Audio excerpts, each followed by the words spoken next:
The real problem with English is the meaning.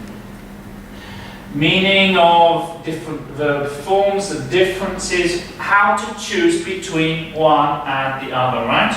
So English tenses can create different meanings when applied in different situations. The meaning is not universal and fixed.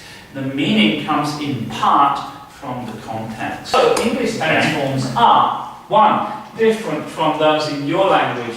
2. Often context dependent. 3. This is the good news, easy for me. And 4. This is the bad news, difficult for you. Tenses can be absolute, meaning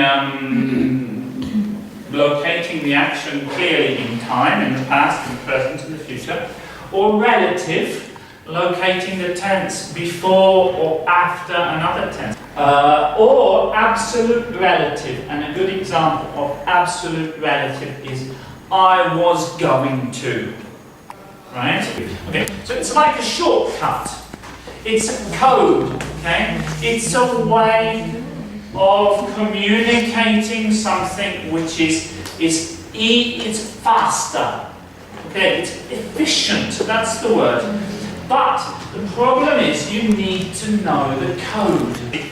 English has just 2 tenses, right? And they are called the past tense and the non-past tense. In linguistics, English doesn't have a present tense because there is no inflected verb form which always means the present. See? But there is important not to confuse tense, aspect, voice, and also mood. Alright? What are these things? Aspects can be perfective or imperfective. Imperfective aspects look inside a situation. English doesn't have a general imperfective aspect. There is no consistent way of communicating this. The perfective is the opposite. It's when you're talking about the whole action. Aspects in English are neutral, progressive, perfect. So, neutral or no aspects, these are the simple tenses.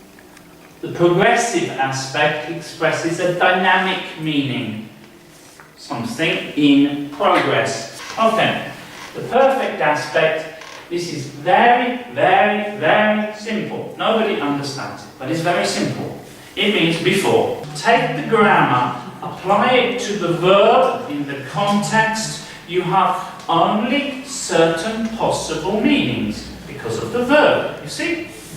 Okay, so the meaning is not in the grammar only, the meaning is also in the verb. Primary problems for Italian learners are caused by differences between English and Italian in 3 main areas, right? Simple continuous tenses.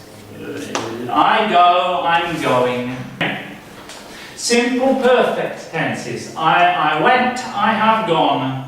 Do focus on aspect meanings, not forms.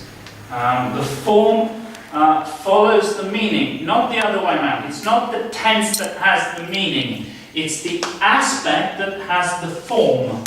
Do guess meaning from context. Do read and listen a lot to get that context. Don't obsess over tense forms. Don't expect the tense forms to be the same as in your language because they are not. Don't expect tense forms to have the same effect in every verb because they don't.